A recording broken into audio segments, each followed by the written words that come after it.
Hello everyone, welcome to stock market training. हमने हमारे पिछले वीडियो में सीखा currency market is the biggest market in the world.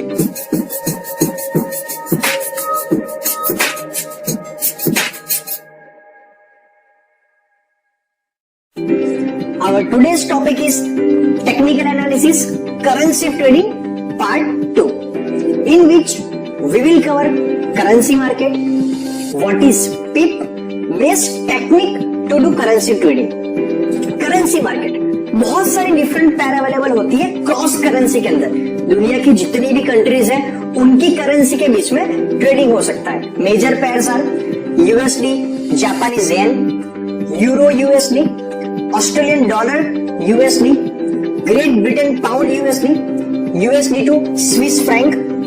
Indian currency pair की बात करें तो इंडियन स्टॉक एक्सचेंज के अंदर 4 पेयर अलाउड है इंडियन करेंसी के अंदर, USD INR, euro INR, great Britain pound INR, Japanese yen INR. और मैं तो बोलता हूं हमें किसी पे फोकस नहीं करना है, हमें फोकस रखना है यूएसडी आईएनआर के ऊपर, बिकॉज वो सबसे इजी है ट्रैक करना।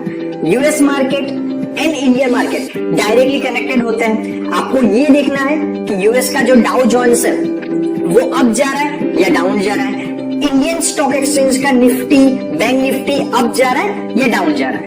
क्योंकि अगर तो यूएस मार्केट अप जाएगा, यूएस इकोनॉमी स्ट्रांग बनेगी तो डेफिनेटली यूएस करेंसी की प्राइस बढ़ेगी।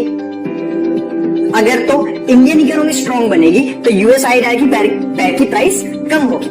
Now the most important concept in currency trading is pip. What is pep?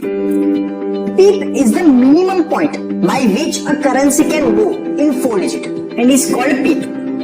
Currency की प्राइस जो होती है वो एग्जाम्पल के तौर पे यूएसडी आईएनआर का लेके चले तो करंटली उसकी प्राइस है 74.2300। वो पॉइंट के बाद 4 डिजिट तक मूव होती है, क्योंकि पॉइंट के बाद के 1-2 डिजिट का भी मूवमेंट वर्ल्ड के गवर्नमेंट्स के अंदर, लोगों की प्रॉपर्टीज के अंदर, वेल्थ के अंदर अरबों रुपए का डिफरेंस क्रिएट कर सकती है। तो जितना मिनिमम मूवमेंट वो ले सकता है दैट इज 0.0025, उसे कहता है एक पीप। अगर तो किसी भी स्टॉक के अंदर अगर तो यूएसडी आईएनआर पेयर के अंदर एक पीप का मूवमेंट आता है तो हमारा कितना प्रॉफिट हो सकता है, या उसमें हमारा प्रॉफिट कैसे बढ़ कम हो सकता है, चलिए एग्जांपल से समझते हैं। मान लीजिए हमने स्टॉक को बाय किया 74.2300 प्राइस के ऊपर और एक लॉट में आता है $1000, तो हमने पे किए इतने रुपए। मान लीजिए इसकी प्राइस बढ़ के हो गई 75, तो हमने बाय करने के लिए दिए थे, हमने सेल किया इतने के अंदर, बाय करने के लिए दिए थे इतने रुपए, तो हमारा प्रॉफिट हुआ 70।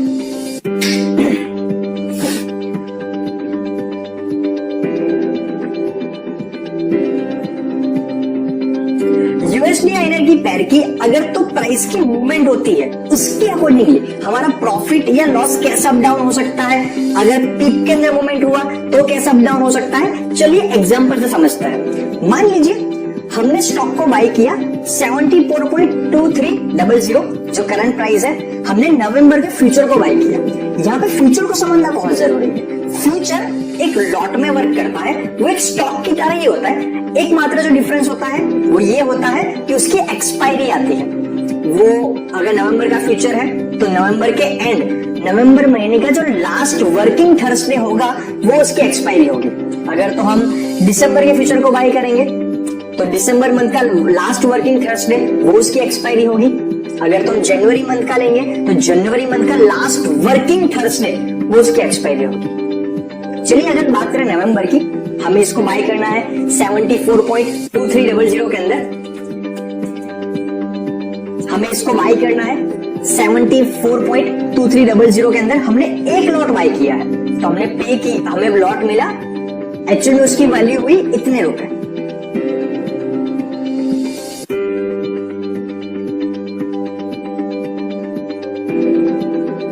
हमें मान लीजिए 74.2300 प्राइस के अंदर एक लॉट बाय करना है, तो एक लॉट की वैल्यू होगी 74,230 रुपीज, पर हमें पे करना पड़ेगा अप्रोक्सीमेटली 2000 के आसपास।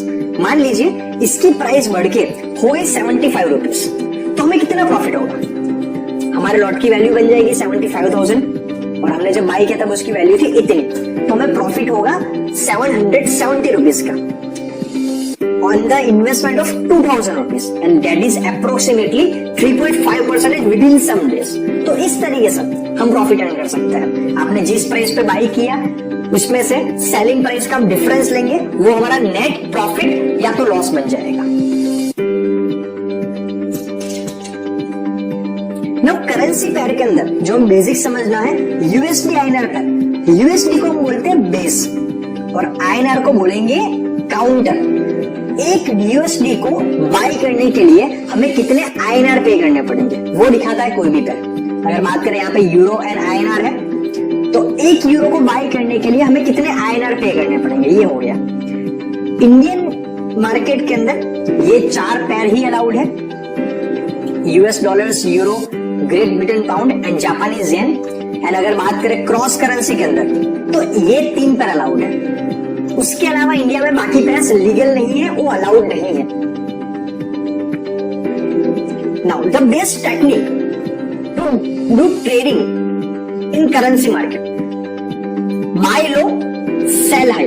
उसमें 3 ऑप्शंस होते हैं। आप इंट्राडे कर सकते हो, you can do swing trading, आप लॉन्ग टर्म के लिए भी होल्ड कर सकते हो। अगर बात करें फ्यूचर्स की तो हम कई महीनों तक के फ्यूचर बाय कर सकते हैं। अगले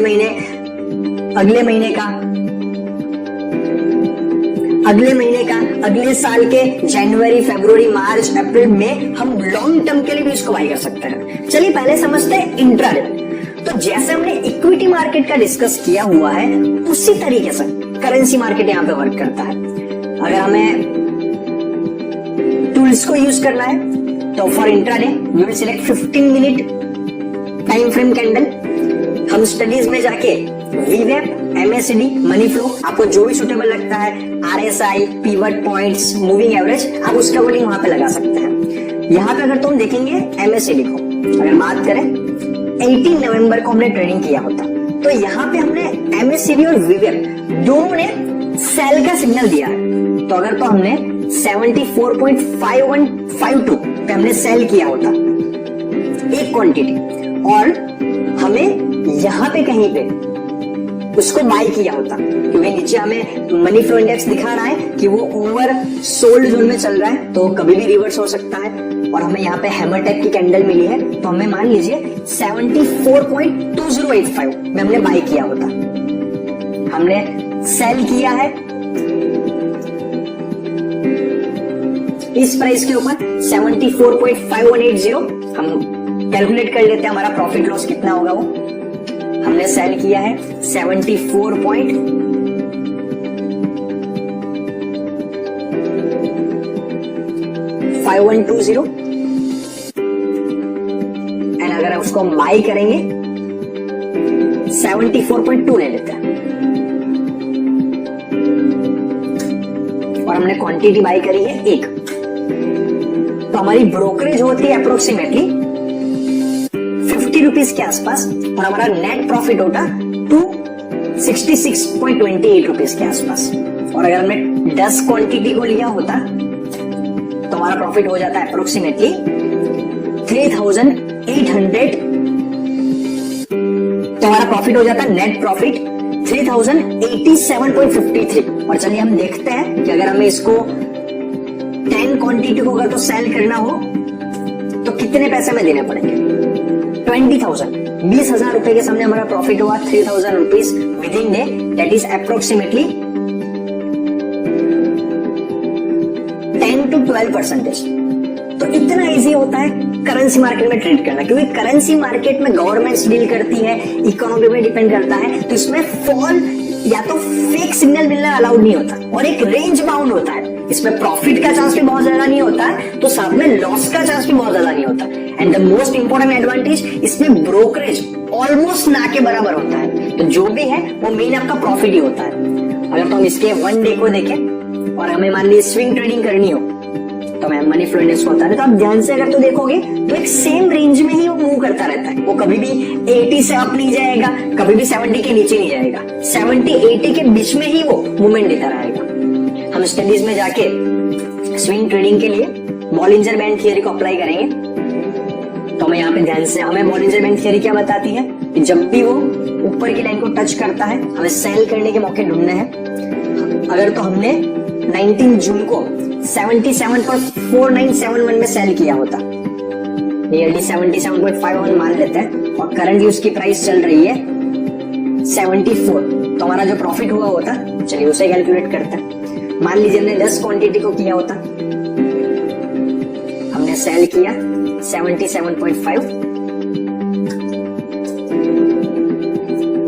और करंटली प्राइस चल रहा है 74.2, तो हमारा प्रॉफिट हुआ होता अप्रोक्सीमेटली 33,000 के आसपास, और जो हमारा पैसा लगा होता वो 20,000 के आसपास। तो हमने कुछ ही महीनों के अंदर अपने कैपिटल को 1.5 गुना कर दिया होता। This is the power of currency market. बहुत सिंपल टेक्निक होती है, फॉल सिग्नल नहीं मिलता है, एक रेंज के अंदर ही वो मूवमेंट देता रहता है। जो हमने इक्विटी के लिए सीखा हुआ है, Bollinger band, Ichimoku cloud, pivot points, moving averages, trend lines, support resistance, MACD, RSI, money flow, ADX, उन सारे के कॉम्बिनेशन को यूज करके हम काफी अच्छी तरीके से ट्रेडिंग कर सकते हैं। बस हमें ध्यान क्या रखना है कि जिस भी महीने का हमने फ्यूचर को बाय किया होगा उस मंथ के लास्ट थर्सडे को वो एक्सपायर होगा, तब सेटलमेंट होगा।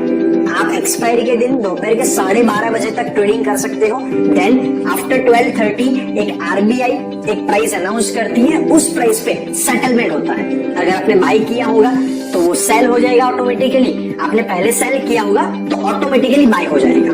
अभी सबसे बड़ा सवाल ये आता है कि अगर तो हमने नवंबर के फ्यूचर को बाय किया है तो इज इट कंपलसरी कि हमें लास्ट थर्सडे तक वेट करना ही है स्क्वायर ऑफ करने के लिए? नहीं, आप चाहो तो आज लेके कल स्क्वायर ऑफ कर दीजिए, सुबह लेके शाम को स्क्वायर ऑफ कर लीजिए।